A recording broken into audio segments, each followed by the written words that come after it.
Hello students, welcome to the turning point of life. आज हम basic accounts का एक टर्म जो है वो डिस्कस करेंगे और इसी के साथ ये कंसेप्ट भी समझेंगे कि कैपिटल रिवेन्यू और डेफर्ड रिवेन्यू एक्सपेंडिचर क्या होते हैं। तो बेसिकली एक अकाउंट्स जब आप स्टडी करते हैं तो सबसे पहले आपको ये चीज़ पता होनी चाहिए कि कैपिटल रिवेन्यू और डेफर्ड रेवेन्यू एक्सपेंडिचर या कैपिटल गेन रिवेन्यू जो है आपका या किस चीज़ को हम रिवेन्यू गेन में लेंगे, कैपिटल गेन में लेंगे, तो वो सब चीज़ें आपको क्लियर होनी जरूरी है। ये एक बेसिक अकाउंटिंग टर्म का पार्ट भी है। और वैसे भी जब भी हम किसी भी चीज़ पे प्रॉफिट या लॉस कैलकुलेट करते हैं तो सबसे पहले हमें उसकी टाइप का पता होना चाहिए कि वो रेकरिंग नेचर का है या कोई वो कैपिटल एक्सपेंडिचर या गेन है। तो आज हम इसी के बारे में स्टडी करेंगे। तो सबसे पहले बात करते हैं हम कैपिटल एक्सपेंडिचर की, पूंजीगत जिसको बोलते हैं।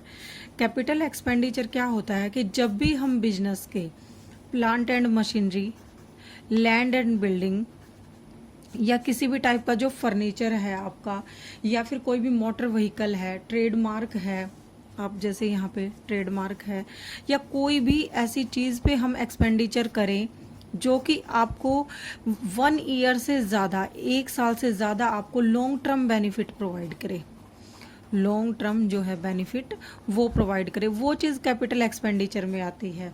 मतलब आप कोई जो है जो उसका यूज़ जो है आप अपने बिजनेस में वो आप 1 साल से ज़्यादा इस्तेमाल करें, मतलब नंबर ऑफ ईयर्स में आप उसका यूज़ करें। तो जब हम किसी भी प्लांट मशीनरी पे या फिक्स एसेट्स पे, लैंड एंड बिल्डिंग पे, मोटर व्हीकल पे, ट्रेडमार्क पे, इन सब पे कोई जो है एक्सपेंस करते हैं वो आपका कैपिटल एक्सपेंडिचर हो जाता है। उसके बाद अगर आप कोई सेकंड हैंड चीज़ लेते हैं, ये फर्स्ट पॉइंट हो गया आपका। सेकंड आपका पॉइंट है, आपने कोई भी सेकंड हैंड कार ली है तो उसकी आपने जो है उसको रनिंग पॉइंट तक लाने के लिए कि आप उसको जो है यूज़ में ला सको, पुट टू यूज़ में ला सको, आपने उसको, जैसे मान लिया आपने 50,000 की कोई कार ली है, अब उसको आप रनिंग करने के लिए, कि उसके रन करने के लिए आपको 10,000 और एक्स्ट्रा खर्च करने पड़ेंगे, मतलब उसकी ओवरहॉलिंग करानी पड़ेगी, कुछ वेजेस देनी पड़ेंगी या कुछ डेंटिंग पेंटिंग करानी पड़ेगी। आप 50,000 की उसको परचेज करके सेकंड हैंड कोई भी चीज़ है और 10,000 अगर उसको पुट टू यूज़ में लाने के लिए कोई एक्सपेंस करते हैं तो टोटल जो ये एक्सपेंडिचर है आपका 50 + 10, ये आपका जो है कैपिटल एक्सपेंडिचर हो जाएगा। क्योंकि आपने जो सेकंड हैंड चीज़ ली है वो आपने मान लिया कार ही ली है तो आप उसका यूज़ 1 साल से ज़्यादा करोगे। तो इस तरीके से आप जो है किसी भी चीज़ की कोई परचेज करते हैं या इरेक्शन करवाते हैं कि वो आपके यूज़ में आ जाए, तो उन सब चीज़ों पे जो आप एक्सपेंस करते हैं वो आपके कैपिटल एक्सपेंडिचर होंगे। थर्ड पॉइंट आपका क्या है कि जैसे मान लिया आप कोई भी लैंड परचेज करते हैं तो लैंड परचेज करने के लिए आपको कुछ लीगल फीस देनी होती है या रजिस्ट्रार के पास जो है कुछ भी अमाउंट सबमिट कराना पड़ता है। तो मान लिया आप 10 लाख की जो है ज़मीन लैंड परचेज करते हैं, ऊपर से आपका जो है 50,000 या कोई और अमाउंट आपका जो है रजिस्ट्री फ़ी होती है, लीगल फीस होती है। तो इस लैंड की जो टोटल कॉस्ट है ना वो आपको जो है 10,50,000 पड़ेगी और ये आपका कैपेक्स होगा, कैपिटल एक्सपेंडिचर होगा। तो बेसिकली जब भी आप कोई भी फिक्स चीज़ खरीदते हैं या किसी भी सेकंड हैंड चीज़ के परचेज के रिगार्डिंग या इरेक्शन करवाते हैं, ओवरहालिंग करवाते हैं, तो वो सब चीज़ें आपकी कैपिटल एक्सपेंडिचर में आती हैं। फोर्थ पॉइंट आपके पास, जैसे आपने जो है कोई मेजर रिपेयर करवाई है, मेजर रिपेयर का मतलब आपका ये समझिए कि वो उसकी कैपेसिटी को इंक्रीज करेगी। मेजर रिपेयर या मेजर वाइट वॉश कराते हैं, जैसे एक तो रूटीन वर्क की आपकी वाइट वॉश हो गई, एक मेजर वाइट वॉश कराते हैं कि आप पूरा ही उसका लुक चेंज करने वाले हैं जिससे आपका जो है बिजनेस वो ग्रो करेगा। तो अगर कोई मेजर रिपेयर है या मेजर वाइट वॉश है जो बिग अमाउंट का हो तो वो आपका कैपेक्स हो जाएगा, मतलब उसका बेनिफिट आपको नंबर ऑफ ईयर्स में मिलेगा। एक रूटीन वर्क होता है आपका तो वो आपका रेवेन्यू नेचर का होगा, और जो आप मेजर रिपेयर या मेजर कैपेक्स करते, वाइट वॉश वगैरह करते हैं, वो आपके कैपेक्स में आ जाएगी। उसके बाद कोई भी आप ये चीज़ बताइए आपको कि सेकंड हैंड कोई भी एसेट्स परचेज करते हैं तो उसको वर्किंग कंडीशन में लाने के लिए आप जो भी एक्सपेंस करोगे तो वो सब जो है कैपिटल एक्सपेंडिचर होंगे आपके। अब इसी के रिगार्डिंग जैसे आपने कोई भी एसेट्स जो है खरीदी है, उसका आपको अगर आपने लोन लिया है, उस पे कोई इंटरेस्ट पे किया है, तो वो चीज़ें जब तक वो यूज़ में नहीं आती, जब तक आपकी वो जो एसेट्स है, जब तक आप उस पे यूज़ में नहीं करते, उससे पहले के जो एक्सपेंस है, चाहे वो लीगल फीस हो, लोन पे कोई इंटरेस्ट हो आपका, तो उसको पुट टू यूज़ तक, जैसे आपने जो है यहाँ पर ये एक स्टेज है, उसके बाद उसका जो रूटीन वर्क स्टार्ट हो जाएगा एसेट्स का या मशीनरी का। इससे पहले, इस रूटीन वर्क से पहले आपने चाहे कोई लीगल फीस दी हो, चाहे आपने कोई रजिस्ट्री फीस दी हो, इंटरेस्ट दिया हो लोन पे, कोई भी लोन लेके आपने उस पर इंटरेस्ट दिया हो, या फिर आपने जो है वेजेस प्रोवाइड की हो किसी को, या आपने कोई भी ऐसे वाइट वॉश वगैरह कराई हो अगर आपके वो लैंड एंड बिल्डिंग है उस केस में, तो वो सब चीज़ें आपकी कैपेक्स में आएगी। तो ये कैपिटल एक्सपेंडिचर हो गई। उसके बाद जो है आपका सेकंड पॉइंट आता है कि आप रिवेन्यू एक्सपेंस किसको बोलेंगे। रिवेन्यू एक्सपेंस, अब रिवेन्यू एक्सपेंस क्या होते हैं आपके? आयगत। आयगत मतलब आपका रूटीन वर्क का एक्सपेंडिचर है। ये आप रूटीन वर्क का एक्सपेंडिचर आपका हो गया कि रैकरिंग नेचर का, जो आपको बिजनेस को रन आउट करने के लिए करना ही पड़ेगा। जैसे आप रॉ मटेरियल परचेज करते हैं, अगर आप रॉ मटेरियल परचेज करते हैं तो आप इसको रॉ मटेरियल को फिनिश गुड्स में कन्वर्ट करते हैं। फिनिश गुड्स मतलब आप जैसे कोई शूज़ का आपका बिजनेस है, तो आप जो है उसके लिए रॉ मटेरियल परचेज करते हैं, कोई भी लेदर वगैरह। तो लेदर जो आपने परचेज किया है वो आपका रिवेन्यू एक्सपेंस है, उसको आप एफजी में कन्वर्ट करोगे, मतलब शूज़ में कन्वर्ट करोगे। तो ये सब चीज़ें आपकी जो है रिवेन्यू एक्सपेंस हो गई। उसके बाद आपका जैसे अभी हमने पिछले कैपेक्स में ये चीज़ करी थी कि अगर हम कोई सेकंड हैंड कोई भी एसेट्स खरीदते हैं, अब वो तो केस ये है जब वो आप उसको फिक्स टाइप में लेते हैं। लेकिन अगर जैसे आप कार परचेज करते हैं कोई भी, और आपका कार का ही बिजनेस है, कार का बिजनेस है मतलब कार आप परचेज करके और उसको रीसेल करते हैं, तो ऐसे आपने रीसेलिंग के लिए कोई भी किया है, तो आपकी गुड्स जो है वो कार हो गई। तो आपके लिए आपके बिजनेस में गुड्स है वो कार हो गई। तो आपने इस तरीके से कोई भी चीज़ जो रीसेल पर्पज के लिए ली है, तो उस पे जो भी आप एक्सपेंस करेंगे वो रिवेन्यू टाइप के होंगे। जैसे मान लिया कि आपके पास सपोज करें कि आपका कार रीसेलिंग का बिजनेस है, तो आप कोई भी पुरानी कार लेते हैं, उसकी आप डेंटिंग पेंटिंग कराते हैं और उसको जो है एकदम बढ़िया से अच्छे से पुट टू यूज़ की वो अच्छी से फास्ट चले, इस तरीके से आप उसको मेंटेन करते हैं। तो उसमें जो भी आपकी कॉस्ट आएगी वो रिवेन्यू होगी, क्योंकि आपका कार रीसेलिंग का ही बिजनेस है। तो आप बिजनेस का टाइप भी देखोगे कि किस टाइप का बिजनेस है। अगर आप यही काम अपने लिए, आपका जैसे शूज़ का बिजनेस है लेकिन आप कार परचेज करते हैं और उसको पुट टू यूज़ तक कंडीशन तक लाते हैं, वर्किंग कंडीशन तक, तो ये आपका कैपेक्स हो गया। तो आप जो है बिजनेस की जो आपका जो गुड्स है, जिस भी आप किसी चीज़ में गुड्स में बिजनेस कर रहे हैं, उसकी भी टाइप देखेंगे कि वो आपके लिए कैपिटल एक्सपेंडिचर है या रिवेन्यू है। उसके बाद आपका जैसे अब आपने कोई भी इंटरेस्ट देना है, आपने इंटरेस्ट ऑन लोन जो है आपको, या फिर जो है कैपिटल पे कोई भी इंटरेस्ट देना है। अब ये आपके बिजनेस स्टार्ट करने से पहले है, क्योंकि आप कैपिटल अगर बाहर से इंट्रोड्यूस करते हैं तो उस पर भी इंटरेस्ट जाएगा आपका। अगर ये चीज़ें इंटरेस्ट ऑन लोन और इंटरेस्ट ऑन कैपिटल जो है आपका, ये चीज़ें आपका बिजनेस स्टार्ट करने से पहले है तो कैपिटल एक्सपेंडिचर में आ जाएगा, और अगर ये बिजनेस शुरू करने के बाद है तो रिवेन्यू में आ जाएगा। तो ये चीज़ आप बाइफरकेट कर लेंगे। अब जैसे आपका जो है कोई भी फिक्स एसेट्स आप सेल करते हैं, जैसे sale of fix asset. Fix assets का मतलब कि आपकी लैंड एंड बिल्डिंग हो गई, प्लांट एंड मशीनरी हो गया, या कोई मोटर व्हीकल हो गया, उस टाइप से। अब ये जो फिक्स एसेट्स की आप सेल करते हो, अगर इसमें आपको लॉस होता है तो ये लॉस आप क्या करेंगे, ये आपका रिवेन्यू नेचर का हो जाएगा। और जबकि इस फिक्स एसेट से जो भी आपको पैसा मिलेगा वो आपका कैपिटल गेन हो जाएगा, कैपिटल गेन हो जाएगा। अब इसके बाद पॉइंट क्या आता है कि आपके पास कोई भी फिक्स एसेट्स है, तो आप उसकी वियर एंड टियर नॉर्मल, जो आपको पता है कि एक मशीनरी पे इतना आपका जो है टेक्निकल ऑब्सोलेंस होगा और उसकी वियर एंड टियर होगी, तो आप एक अमाउंट उसका अलग से निकाल के रखते हैं। तो उसको डेप्रिशिएशन बोलते हैं, मतलब उस हरास होना कि कमी आ जाना उसमें। तो जब वो डेप्रिशिएशन निकालते हैं तो ये रिवेन्यू एक्सपेंस होता है। रिवेन्यू इसको प्रॉफिट एंड लॉस से चार्ज करते हैं हम लोग। एक आपका नॉर्मल रूटीन वर्क के में, जैसे कि आपको कोई भी बिल्डिंग है उसकी मेंटेनेंस के लिए आपको हर साल कुछ अमाउंट खर्च करना पड़ता है ताकि वो अच्छे से वर्किंग कंडीशन में रहे। तो आप जो है माइनर वाइट वॉश कराते हैं या माइनर उसमें कोई इरेक्शन करवाते हैं जो उसके मतलब कि रूटीन वर्क के लिए ज़रूरी है हमारे लिए, तो वो सब चीज़ें आपकी रिवेन्यू एक्सपेंस आ गई।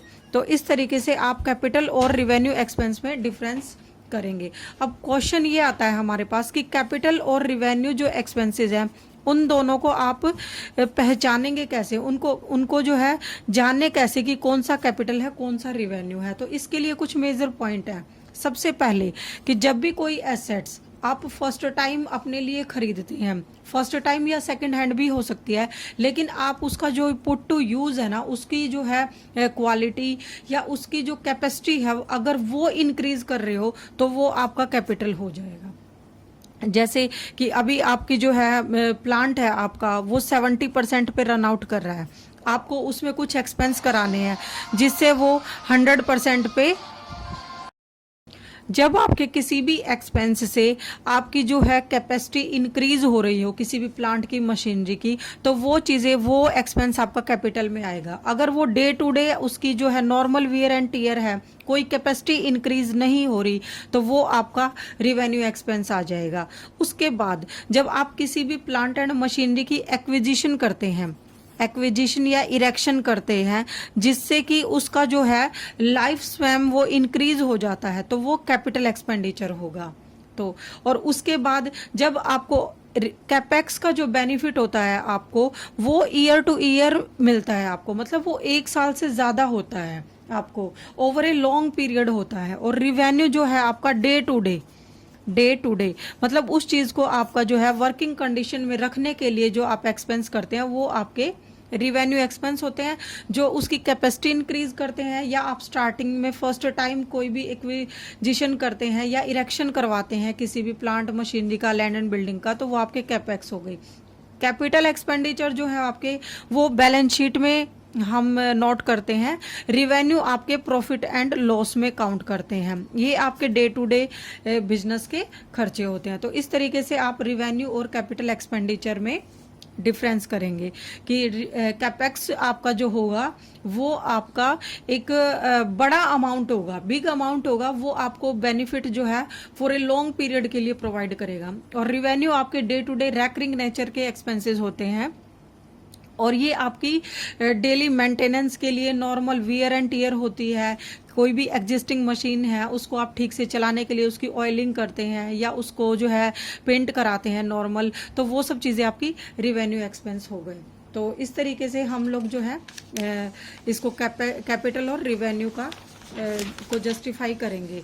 तो अभी एक एग्जांपल ले लेते हैं, जैसे कि आपके पास जो है मान लीजिए यहाँ पे एक हम चीज़ नोट करते हैं एक, तो जैसे आपने जो है 20,000 जो है ₹20,000 जो है addition to machinery, ₹20,000 addition to machinery. अब ये बताइए कि ये कैपिटल एक्सपेंसेस है या रिवेन्यू है। अब सिंपल सी बात है कि ये मशीनरी में एडिशन कर रहा है। एडिशन मतलब आप मशीन में जो है कुछ ना कुछ ऐड कर रहे हैं, तो ऐड कर रहे हैं तो ये चीज़ आपके पास इस मशीनरी की कैपेसिटी को इंक्रीज करेगा। तो ये आंसर जो इसका हो जाएगा ये कैपिटल एक्सपेंडिचर हो जाएगा, कैपिटल एक्सपेंडिचर। अब नंबर 2 पे आता है आपका, अगर आप एनुअल वाइट वॉश कराते हैं, एनुअल वाइट वॉश मतलब ये आपको हर साल करानी ही पड़ेगी, तो एनुअल वाइट वॉश जो है आपकी ये रिवेन्यू एक्सपेंस हो गया। अब मान लिया आपने थर्ड पे जो है कोई भी मशीनरी खरीदी है 20,000 की, कोई भी मशीनरी खरीदी है, उस पे आपने कार्टेज वगैरह पे की है 1,000 उसकी जो है वेजेस है उसको सेटअप करने के लिए, तो ये आपका कार्टेज हो गया, भाड़ा जिसको बोलते हैं। तो इस तरीके से आपका जो कैपेक्स हो गया, कैपिटल एक्सपेंडिचर हो गया, वो 22,000 हो गया। तो ये जब आप मशीनरी को स्टार्टिंग में लेके आते हैं, परचेज करते हैं, तो उस पे जो भी उसके सेटअप तक के चार्जेस, सेटअप और उसको जो है जब तक वो वर्किंग कंडीशन में नहीं आ जाती वहां तक के एक्सपेंस जो है आपके कैपिटल एक्सपेंडिचर होंगे। तो इस तरीके से आप क्वेश्चन में ऐसे जस्टिफाई करेंगे कि वो रेवेन्यू नेचर का है या फिर वो कैपिटल नेचर का है। इसी तरीके से एक थर्ड पॉइंट आता है हमारे पास, deferred revenue expenditure. Deferred revenue expenditure क्या होता है कि जिसको आप ओवर द पीरियड डिस्ट्रीब्यूट कर सके। डिस्ट्रीब्यूट करने का मतलब है कि जैसे एक तो आप नॉर्मल वे में आप नॉर्मल जैसे एडवर्टाइजमेंट एक्सपेंस करते हैं 2000, जो कि आपके बिजनेस के लिए ज़रूरी है कि उतना आपको करना ही पड़ेगा, तो ये तो आपका रिवेन्यू एक्सपेंस हो गया। अब इसके बाद जो है अब आप कोई नया प्रोजेक्ट लेके आते हैं, उसकी आप ह्यूज जो है उसका एडवर्टीजमेंट करते हैं, जो जिस पे आपका 2 लाख जो है वो एक्सपेंस आता। अब ये 2 लाख इसका बेनिफिट हमें मान लिया कि 5 इयर्स तक मिलेगा, तो हम इसको एक ही साल में चार्ज नहीं करेंगे, हम इसको ओवर द 5 ईयर बांट देंगे। ये डेफर्ड रेवेन्यू, डेफर मतलब उसको जो है आपको कैरी करते जाना है over the year, over the periods. तो हम ये चीज एक एस्टिमेट लगा लेंगे कि अगर हमने ये कोई भी नया प्रोजेक्ट स्टार्ट किया है, कोई भी रिसर्च एंड डेवलपमेंट किया है और उसमें हमारा जो भी अमाउंट हमने एक्सपेंस जो भी हमने एक्सपेंडिचर किया है वो हमें 5 ईयर 6 ईयर या 3 ईयर 4 ईयर हमको बेनिफिट देगा, तो हम उसको ओवर द पीरियड डिस्ट्रीब्यूट कर देंगे। तो मान लिया आपके पास 2 लाख आपने जो है एक्सपेंस किया है एडवर्टीजमेंट पे, वो आपको 5 ईयर्स तक जो है बेनिफिट देगा। तो इस साल जो है हम क्या करेंगे, 40,000 इसका जो है इस साल चार्ज कर देंगे पीएल से, और बाकी का जो आपका 1,60,000 है वो बैलेंस शीट की एसेट साइड में चला जाएगा। क्योंकि ये जो प्रॉफिट है ना, हमें ये 2 लाख का हमने अगर एक्सपेंस किया है तो ये प्रॉफिट हमें 5 इयर्स तक मिलेगा। तो इसको हम एक साल में चार्ज ना करके ओवर द पीरियड डेफर कर देते हैं। ऐसा हम तब करते हैं जब हम स्टार्टिंग में किसी भी प्रोजेक्ट पे या किसी भी प्रोडक्ट पे R&D करते हैं, रिसर्च एंड डेवलपमेंट करते हैं, या कोई भी जैसे नया प्रोजेक्ट है उस पर एडवर्टीजमेंट करते हैं एक ह्यूज अमाउंट। नॉर्मल जो एडवर्टीजमेंट है वो तो आपका रिवेन्यू एक्सपेंस है, लेकिन आप ह्यूज अमाउंट करते हैं तो उसको ओवर द पीरियड डेफर करते चले जाते हैं, ये आपके डेफर्ड रिवेन्यू एक्सपेंडिचर हो गए। तो इस तरीके से आपका जो है कैपिटल एक्सपेंडिचर और रिवेन्यू एक्सपेंडिचर और डेफर्ड रिवेन्यू एक्सपेंडिचर ये टर्म क्लियर हो गई है। तो आप इसका जैसे कोई भी एग्जांपल लेके स्टडी करेंगे कि किस तरीके से, जैसे कि आपने जो है पूरे प्लांट पे जैसे एक चीज़ समझ लेते हैं कि आपने पूरे प्लांट पे जो है 30,000 रुपीज़ एक्सपेंस किए हैं, तो इससे क्या होगा, आपका प्लांट जो है 5 इयर्स तक और चलेगा।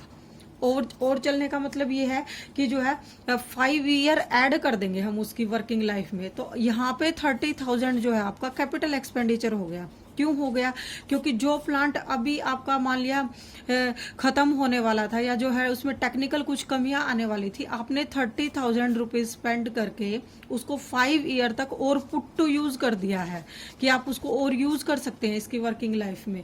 तो ये आपका कैपिटल एक्सपेंडिचर हो गया। तो इस तरीके से आपका जो है कैपिटल एक्सपेंडिचर और ये revenue, deferred revenue expenditure topic एक हो गया है।